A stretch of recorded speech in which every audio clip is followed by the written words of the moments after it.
talk about the real estate, I'll touch on the social media angle you pointed out, which is very, very interesting to me, right? And I watch a lot of YouTube, especially these days. And, a lot of the big YouTubers, Wadi Maya, Vanessa Camby, Jasmine Ahmad, these are very famous names on YouTube who showcase life on the continent. You're in a different light. And I think that has been very, very important, very crucial, not just for my business, but I think for the continent as a whole. It's been extremely important. And you find that even with the year of return, I was just chatting with someone about this.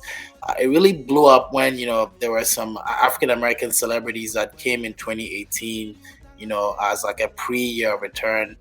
Filmed a lot of it, put it on their social media, and it ends up on the Shade Room. I don't know if you know the Shade Room, but it ends up there and other blogs or Instagram pages, and then from there it blows up because people see it and are just confused and are wowed by it because they can't really understand, because and it's the same for a lot of people.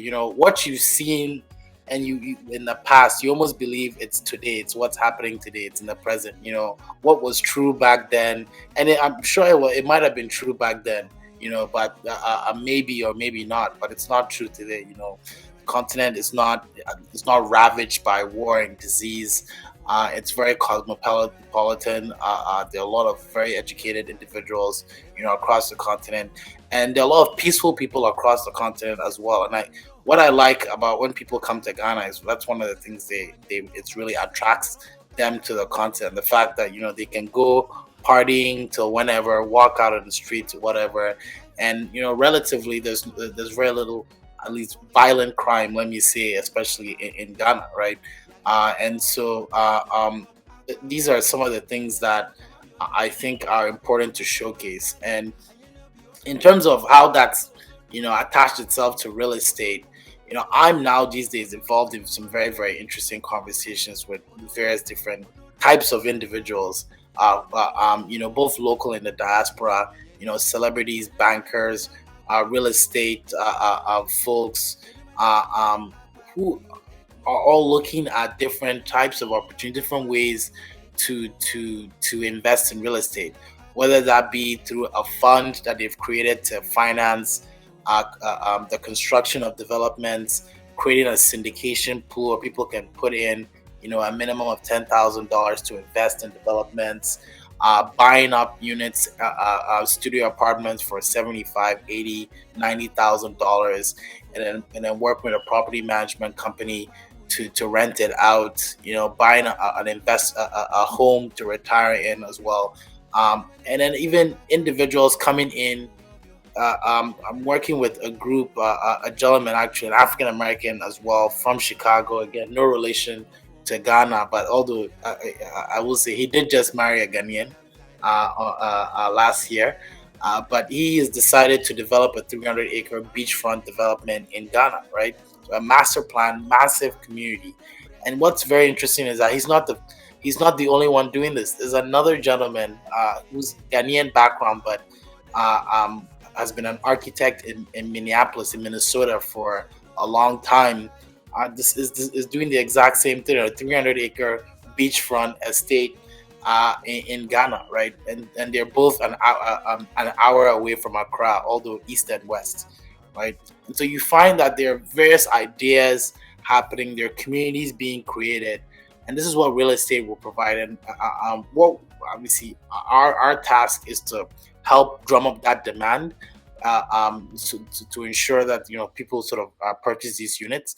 But I think organically that demand is being created even outside of me, right? And then that's what is very powerful about social media, about what we did with the year of return, and also just I think just it sort of clicked with a lot of people as well. Perhaps Black Panther did it.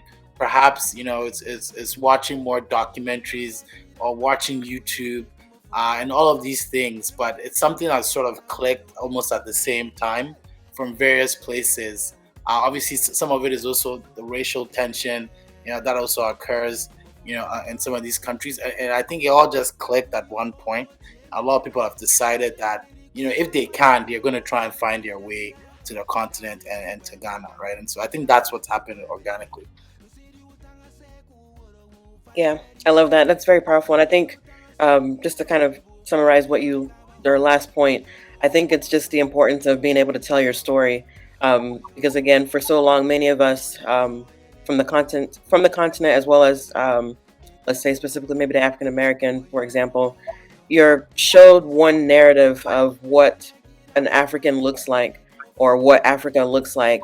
And that can have lots of, negative, things in the person's mind, because again, we already know the role of media. It's a very powerful tool, and given the right or the wrong hands, it can, really influence a person to think, either in a good way or a bad way. So I think I'm happy that we're in a place where we, um, are able to come on camera and just talk about our experiences, document our experiences in real time.